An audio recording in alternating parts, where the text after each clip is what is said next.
paz, irmãos e irmãs. Amém? Amém. Nós vamos compartilhar juntos a palavra de Deus. Eu queria que você abrisse aí a sua Bíblia no livro de Isaías, capítulo 28, versículo 20. De Isaías 28. Palavra de Deus tão preciosa, tão especial, que nós vamos juntos, se debruçar sobre ela, compreender o que o Senhor está desejando nos falar nessa manhã, assim eu creio. Isaías 28, 20, que diz assim: porque a cama será tão curta que ninguém se poderá estender nela, e o cobertor tão estreito que ninguém poderá se cobrir com ele. Amém? Até aí, vamos orar mais uma vez. Pai, nós te pedimos, ó Deus, a revelação da Tua palavra nessa manhã. Pedimos que essa palavra seja rema, seja vida para a nossa vida, Pai. Que o Senhor, ó Deus, venha nos falar ao coração e mudar a nossa rota, Deus, para a glória do Teu nome. Nós te pedimos, Senhor, que o Senhor leve o nosso coração e mente em obediência ao Senhor nesta manhã, para que assim, Pai, nós possamos cumprir o Teu propósito, em nome de Jesus. Amém e amém. Amém. Esse texto, talvez você não tinha visto. Quantos conheciam esse texto da Bíblia? Não? Alguns? É interessante esse texto. Deus está falando através do profeta Isaías, porque a cama vai ser curta e o cobertor vai ser estreito. E eu quando li esse texto, eu me lembrei dos acampamentos, que eu fui em muitos acampamentos, e eu me lembro que eu era a campeã mundial de esquecer cobertor. E geralmente acampamento é feito em lugares de mata, e quando chega de noite o negócio pega, fica frio. De dia está calor, mas de noite fica muito frio. E eu até comentei isso com as meninas da última vez. Eu falei assim: vocês não vão levar cobertor no acampamento? E elas falaram assim: ai mãe, é muita coisa para levar. Eles não querem levar, né? Eu falei: então é o seguinte, se ficar muito frio, você pega uma toalha de banho e se enrola nela. Porque era assim que eu fazia, sempre. Quando esquecia o cobertor, a toalha de banho resolvia. E me lembrei, alguns irmãos aqui na igreja foram comigo para o Peru, há um tempo atrás, e nós fomos para um lugar muito alto lá no Peru, nos Andes mesmo, um lugar bem alto, um frio na madrugada. E eu lembro que aqueles irmãos que vieram para o momento que nós estávamos fazendo um encontro ali, eles não trouxeram cobertor, não trouxeram lençol, e eu fiquei pensando, como é que a gente vai fazer, né? E aí nós, missionários, cedemos a nosso cobertor, que foi comprado exclusivamente para aquele acampamento. Nós cedemos todos os nossos cobertores para esses irmãos que vinham de vários sítios, de vários lugares ali em torno. E eu me lembro de passar a madrugada, e aí eu combinei com uma amiga minha lá de Cascavel. Falei assim: nós vamos dormir na mesma cama, uma cama de solteiro. E aí você dorme com a cabeça para lá e eu para cá. E aí é o seguinte, a gente dorme com o casaco, mas foi uma noite incrível. Peleamos a noite inteira, porque é difícil. Difícil estar naquela cama estreita, em duas pessoas, e também sem um cobertor adequado. E é isso que a Bíblia está dizendo, é isso que Deus estava falando ao povo, porque... Queridos, nesse contexto que a Bíblia diz, é que quando nós queremos descansar as nossas vidas em lugares que não são adequados para nós, nós temos um esforço muito grande e desnecessário. E aí, a gente vê essa frase de impacto. Na verdade, o contexto desse texto bíblico é que o povo de Jerusalém, o povo de Deus, estava afastado novamente de Deus. Você já viu isso na Bíblia várias vezes, eles iam e vinham, e nessas idas, eles até estavam bem. Pense comigo, eles estavam bem, a religião deles era muito boa, era algo muito bem feito. As festas que eles faziam, os cultos, as cerimônias que eles faziam, era algo de muita aparência, de muito bem produzido, muito bem em tudo. E aparentemente, as cidades onde eles estavam ali, era algo também extraordinário. Mas a Bíblia diz que mesmo assim, Deus envia Isaías Porque aquele povo, apesar de estar bem, apesar de aparentemente, apesar de bater o olho e você não identificaria nada que fosse algo esquisito, mas a Bíblia diz que Deus percebeu que eles estavam desprezando a sua presença. Eles estavam desprezando aquilo que, quem era Deus, na verdade. Era meio que como se eles se bastavam. E aí então, Deus escancarou a verdade, revelando o colapso moral que aquele povo estava vivendo, revelando o colapso espiritual que aquele povo estava vivendo. Então a gente vê que Deus fala essa frase, olha, o cobertor, a cama vai ser curta e o cobertor vai ser estreito. Por quê? Porque o povo estava vivendo daquela forma. E eu fiquei pensando assim, que quantas vezes, a gente também, às vezes, está tudo bem, a gente está vivendo bem, a gente está retomando a vida, e muitas vezes nós esquecemos, deixamos Deus para trás, nesse bem, desse muito bem, e nós às vezes esquecemos até de sermos gratos a Deus, e a gratidão deve fazer parte da nossa vida, eu sempre falo isso, a gratidão deve ser parte da nossa vida, deve ser parte da nossa história.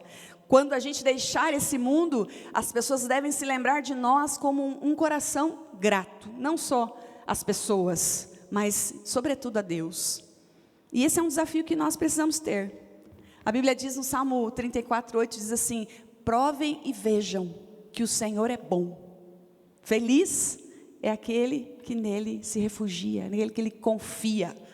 Então é algo que Deus deseja de nós, que nós o provemos e que nós entendamos que Ele precisa ser parte da nossa vida sempre. E nós precisamos ser gratos ao Senhor. E eu quero perguntar para você nessa manhã, quantas coisas você tem a agradecer ao Senhor? Quantas coisas você tem nesse tempo para agradecer ao Senhor? Muitos milagres, muitas coisas, Às vezes somos alcançados por milagres de Deus, e muitas vezes nós abandonamos e esquecemos a memória desse milagre, e vamos vivendo a vida como se isso não tivesse acontecido conosco. Eu já vi isso várias vezes, como se isso não tivesse nos alcançado, e nós vamos até reclamando contra Deus.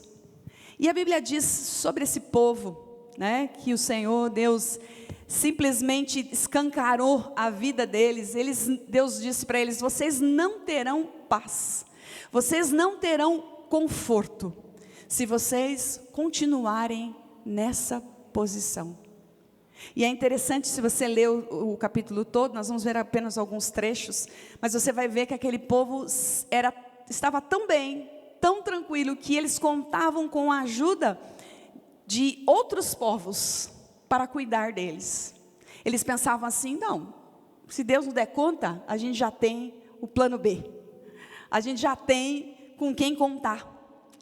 E às vezes a gente também pensa assim: agora vou respirar aliviado, a pandemia parece que está melhorando, parece que a gente já pode ter um pouquinho mais de liberdade, então eu vou seguir minha vida, agora a coisa vai, Eu conto com o contexto, eu conto com a situação, eu conto com o governo, eu conto com muitas outras coisas que não é Deus. E Deus revela, quando aquele povo tem essa atitude, Deus diz assim: a cama vai ser curta, o cobertor vai ser estreito. E por que fica muitas vezes a cama curta e o cobertor estreito? Eu quero conversar com vocês sobre isso. A primeira coisa que eu separei, que quando a cama pode ficar curta e o cobertor estreito, quando nós ficamos orgulhosos. Isso está lá no versículo 3 e 4 do capítulo 28, eu queria que você olhasse comigo. Nós vamos ver o contexto desse povo. Quando ficamos orgulhosos das nossas conquistas, diz assim, versículo 3 e 4, pastor Fábio vai ler para nós. A soberba coroa dos bêbados de Efraim será pisada aos pés. A flor caduca da sua gloriosa formosura, que está sobre a parte alta do fertilíssimo vale, será como o figo prematuro que amadurece antes do verão, o qual, impondo nele alguém os olhos, mal o apanha, já o devora. Interessante. Ele diz, a soberba desse povo, ele diz, a flor vai cair da sua gloriosa, da sua gloriosa formosura, ou seja, aquela cidade, aquele lugar, era algo mesmo extraordinário, era muito bom, era fora do normal. Mas Deus está dizendo sobre isso, Ele dizendo, olha, o orgulho de vocês, em relação a essa cidade, a esse lugar, vai cair. E é interessante que esse texto, ele vem depois, o povo vai ser exilado na Babilônia. E Deus estava falando isso para eles.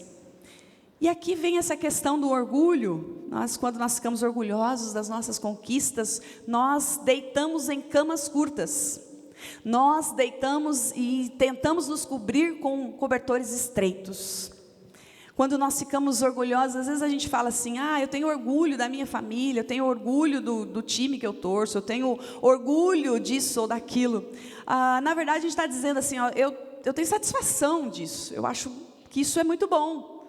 Mas, biblicamente, quando a gente fala de orgulho, nós estamos falando de alguém que entende superioridade, que acha que é superior aos demais, que acha que é superior e tem uma altivez, uma arrogância em relação às coisas da vida, as pessoas ao redor, a sua condição espiritual e tantas outras coisas que nós podemos, às vezes, nos encontrar em orgulho.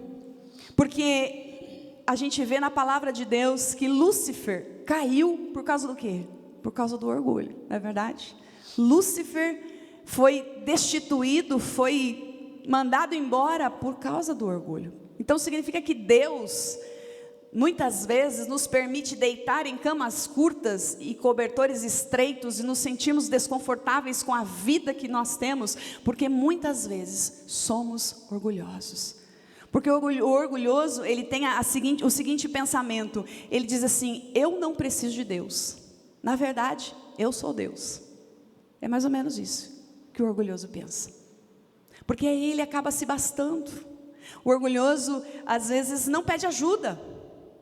O orgulhoso, ele acha que as suas ideias são melhores, que os seus pensamentos são superiores. O orgulhoso, ele fica bravo quando alguém o confronta. O orgulhoso não pede perdão dos erros que comete. Tem aquela coisa, não, eu não vou lá. Ele que tem que vir a mim. É essa pessoa que tem que me procurar. Não sou eu que tenho que ir. Então, o orgulhoso tem várias coisas que a gente, quando tem o orgulho, vai fazendo, que vai cavando um buraco, E a gente vai deitando nessa cama e a gente começa a perceber assim, puxa, por que eu não tenho paz? Por que a minha vida não anda? Porque simplesmente Deus não abençoa um coração orgulhoso. Aliás, a Bíblia diz sobre isso, ela fala assim, está em Tiago 4,6, você conhece bem esse texto, o pastor Fábio vai ler? Tiago 4,6 fala exatamente sobre isso. Antes ele dá maior graça pelo que diz, Deus resiste aos soberbos, mas dá graça aos humildes. Pois é, Deus leva muito a sério essa questão do orgulho.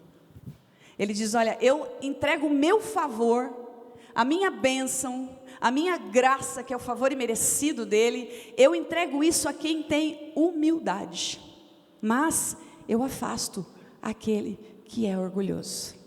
Então, Deus, ele tem um jeito de lidar com essa questão, porque de fato, um homem de Deus, uma mulher de Deus, que quer viver de uma forma abençoada, precisa entender que o orgulho mata a sua vida espiritual, mata os seus relacionamentos, mata a sua convivência, vai matando tudo que é de bom. Então nós precisamos entender que o desconforto e a falta de paz e a perda da alegria e tantas coisas que vêm através de alguém que tem orgulho, pode ser desastroso.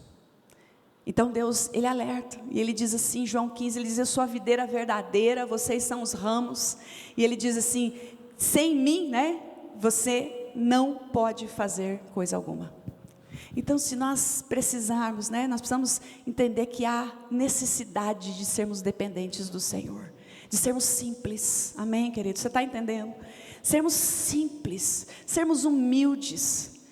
Deus dará seu favor a nós, amém? Deus dará o seu favor a nós. E eu quero te fazer pensar, assim como o Espírito Santo me fez pensar, sobre quantas coisas a gente fica pedindo a Deus. Deus, eu preciso disso. Deus, me faz isso. Senhor, olha a minha família, olha aquilo outro. E o nosso coração ainda é arrogante, orgulhoso diante de Deus e diante das pessoas. Deus não nos ouvirá. A cama vai ser curta e o cobertor vai ser estreito. Uma outra coisa que eu separei está lá no versículo 15 do capítulo 28 de Isaías. Deus novamente falando ao povo, através de Isaías, no versículo 15 e 16. Lê para nós, pastor. Porquanto dizeis, fizemos aliança com a morte, e com o além fizemos acordo. Quando passar o dilúvio do açoite, não chegará a nós, porque por nosso refúgio temos a mentira, e debaixo da falsidade nos temos escondido. Portanto, assim diz o Senhor, eis que eu acendei em Sião uma pedra, pedra já aprovada, pedra preciosa, angular, solidamente assentada. Aquele que crer não foge. Olha que interessante. Versículo 15, Deus fala assim, vocês dizem, olha, eu estou fazendo uma aliança. Ou seja, se o Senhor não for competente para me guardar, para fazer o que tem que fazer, eu estou fazendo uma aliança com a morte, olha só. Com outros povos, a gente pode entender também. Eu estou fazendo várias alianças, eu estou me aliançando, ou seja, quando alguém, a cama fica curta e o cobertor fica estreito, quando eu edifico a minha casa, minha vida fora da rocha. Fora da rocha. Esse povo tentou fazer essa aliança, tentou edificar algo, a sua segurança, a sua proteção, delegou a outros povos, não delegou a Deus. E Deus, Ele traz isso à memória, porque quando nós queremos construir algo, quando nós queremos construir a nossa vida, quando nós queremos construir as nossas relações, quando nós queremos construir nossa família, e tudo mais que nos diz respeito, nós precisamos construir isso na rocha firme que é Deus. Porque se nós fizermos diferente, o que a Bíblia fala sobre a construção lá em Mateus, ela fala assim que o homem construiu a sua casa na areia, e quando veio as lutas, quando veio as situações, a areia não foi suficiente para segurar a casa. Então construir a nossa casa em Deus é muito seguro, e é muito inteligente também. É interessante que às vezes a gente fica... Deus está falando sobre, não da nossa performance cristã, não da nossa performance enquanto crente, mas Ele está falando da intimidade com Ele, porque só se constrói a nossa casa na rocha, quando eu e você temos intimidade com o Senhor. Porque quando a gente fica, eu sou metodista desde pequena, então desde muito cedo eu lidei com cânones, de muito cedo eu lidei com as doutrinas da igreja, de muito cedo fui crescendo nisso. Meu pai era um guia-lego, na verdade, naquela época, e a gente sempre estava ali na liderança da igreja, firmes e tal, mas não são estas coisas que me fez ficar firme no momento de luta, não é o meu currículo que me fez ficar firme no momento de luto, por exemplo, quando a minha mãe faleceu. Eu precisei recorrer à rocha. Eu precisei estar firme na rocha. Então, queridos, um coração aquecido é que cumpre o que as doutrinas dizem. Um coração aquecido é que obedece à palavra, e não o contrário. Porque se for ao contrário, será apenas uma religiosidade vazia para nós. Será apenas, eu falei essa semana sobre essa questão do legalismo religioso, só fica sendo uma coisa mecânica, automática. E o Senhor está buscando adoradores que o adorem em espírito e em verdade nesses dias. Amém? Nesses dias. Os dias são difíceis, não é verdade? Todo dia a gente se depara com uma notícia complicada. Essa semana eu entrei no meu quarto e eu chorei, mas chorado, quando eu vi a situação de Petrópolis. O pastor Fábio falou com o bispo Mano, e o Mano falou para nós: está um caos aqui, caiu não sei o que, aconteceu não sei o que. De madrugada eu peguei e vi, estava assistindo TV, e eu vi lá um carro com um símbolo metodista virado ponta cabeça, assim. Estava lá o símbolo, a coisa que me chamou a atenção, batido. Eu olhei o carro, meu Deus. Então, queridos, nós precisamos, nesse tempo, estar firmes na rocha. Isso não é religião que vai te dar. Isso não é cumprir as regras e tudo que a religião diz para nós. Todos os comportamentos que a gente já sabe, não são estas coisas que nos darão firmeza. Somente Jesus nos dará firmeza. Amém? Nós somos justificados por Ele. Nós não somos justos porque eu faço ou porque eu sei fazer, mas porque Ele é. Amém? E a terceira coisa que eu quero terminar aqui, para a gente pensar, está lá no versículo 12. Versículo 12 do capítulo 28. Diz assim, pastor, pode ler para nós? Agora que eu esperei, não vai. Parou, né? Então eu leio, pode deixar. O qual ele disse: este é o descanso. Dai descanso ao cansado, este é o refrigério. Mas não o quiseram ouvir. Quando nós deitamos, o que nos faz deitar em camas curtas e cobertores estreitos é quando nós não descansamos nele. Quando nós temos o nosso coração ansioso por conta das demandas da nossa vida. Isso nos pega muito. As demandas da nossa vida, o peso da família, a questão que a gente tem, e temos várias questões. Se a gente for aqui colocar uma lista, nós temos uma lista interminável de demandas para a nossa vida. Mas se nós aprendermos a colocar essa lista na presença do Senhor, querido, nós vamos ficar descansados. Nós vamos aceitar a oferta de Deus. O que Deus fez naquele tempo? Deus ofertou ao povo: olha, eu estou dando a vocês descanso e refrigério. Mas a Bíblia diz que eles não quiseram.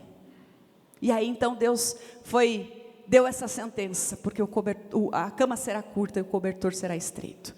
Quando nós não levamos a sério essa questão da ansiedade, e a gente vê quantos crentes ansiosos, quantos crentes não descansados, quantos crentes que ficam batendo cabeça, literalmente, vai para lá, vai para cá, e tenta de todas as maneiras resolver a questão, e por último, se dobra diante de Deus, porque aí não dá mais conta. Deus está propondo para nós, Ele está ofertando a nós, Ele está nos ofertando a sua paz, a sua direção, a sua graça, o seu descanso, e nós podemos fazer diferente daquele povo. Nós podemos dizer: sim, Senhor, eu recebo isso para mim. Amém? Porque se nós não recebermos, querido, a Bíblia diz que nós viveremos sempre desconfortáveis nessa vida. E é tão ruim viver numa vida desconfortável, É tão ruim dormir desconfortável. Quem dirá viver uma vida inteira desconfortável? Sempre faltando algo, sempre, Deus, parece que não vai dar, parece que falta o ar. Deus está querendo nos dar largueza. Amém? Deus está querendo te colocar em largueza. Abra o seu coração, em nome de Jesus, amém.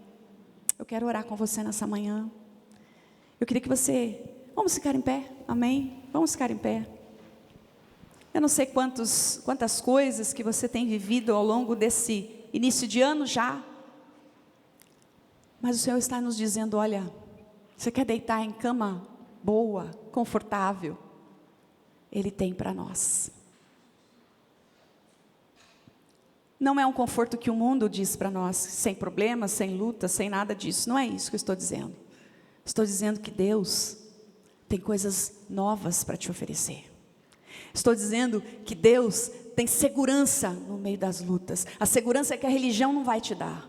A segurança que ficar ansioso não vai te dar. Deus tem largueza para nós. Amém. Coloca a sua vida diante do Senhor. Coloca o seu coração diante do Senhor.